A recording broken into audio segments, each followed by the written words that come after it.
Hello everyone, I'm Sean and you're watching Salt, my YouTube channel all about sports and interesting topics. For those of you who are subscribed, well, you will know one of the topics I'm involved in are drones. And I'm in Bologna today to visit the fair DronItaly, so hopefully I will have something interesting to show you. This is the fly basket drone. It's produced in Italy.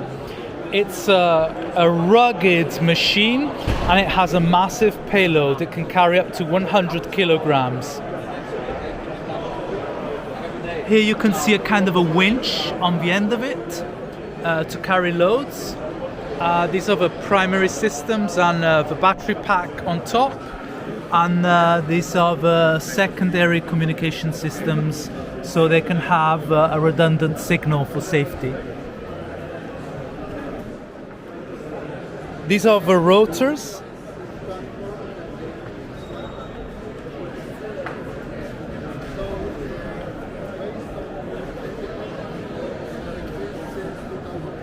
These were images of fly basket in action.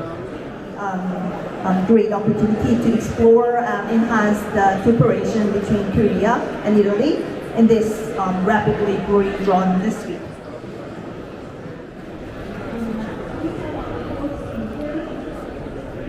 We're trying to play a game called Drone Quiz, but it's a little bit nerdy and a little bit difficult. Here are the rules of the game. Basically, you need to be a drone pilot or an engineer to play properly. It's not really difficult to know. No. There are questions. When we played it with Marta, there were people on different levels of, let's say, knowledge, and you can choose entry level. That's basically the knowledge from A1, A3, A2, and for more advanced questions like Sora and other stuff, there are as well.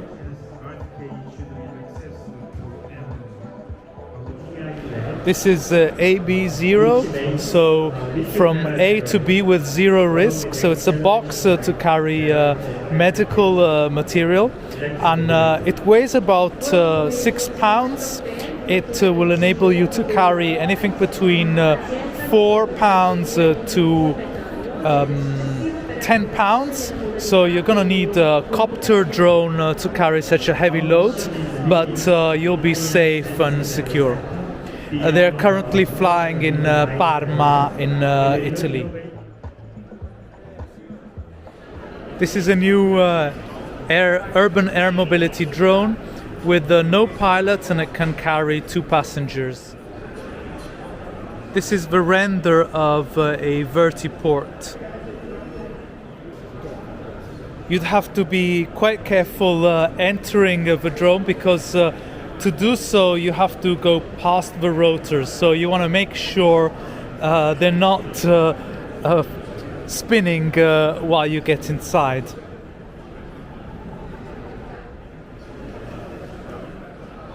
So this is the E-Hang drone, and I was quite excited to talk to Riccardo, who works for the drone company. And they actually performed over 50,000 flights in China. They're a Chinese company, although Ricardo, who explained about the drone, is Spanish. And this drone moves in a, let's say, 25 to 30 kilometer range with a maximum flight time of 30 minutes. They're waiting for the last certification for commercial use, which they should achieve this year or at the end of this year.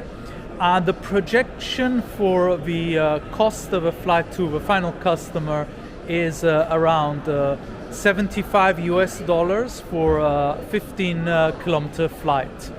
The use cases for customers would be air taxi, but also recreational flights over tourist spots, but there are obviously other scenarios, such as taking medical personnel to rescue people in danger.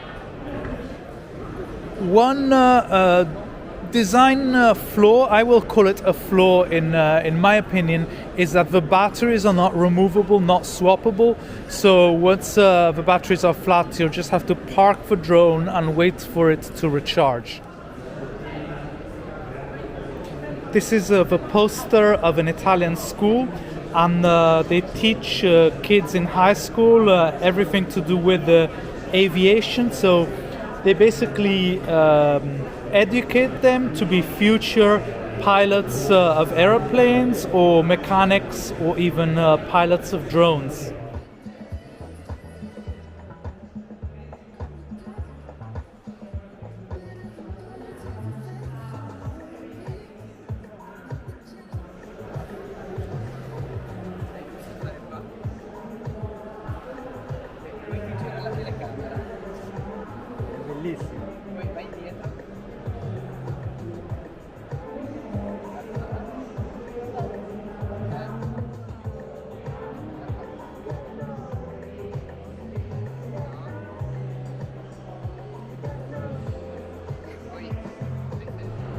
This is the Dragonfly, an Italian drone. It's a startup that just started last year, and they're already making such a great machine. It can carry 2.8 kilos up to 200 kilometers in range. So the industry is really moving fast. The name of the company is Overspace Aviation. This is a Zero Wire, a company that recharges drones wirelessly. This is BirdsEye, and it's a young company founded last year. They basically concern themselves with documentation using drones. So they do photography, but they also do aerial photography for architects, thermal inspections, and more.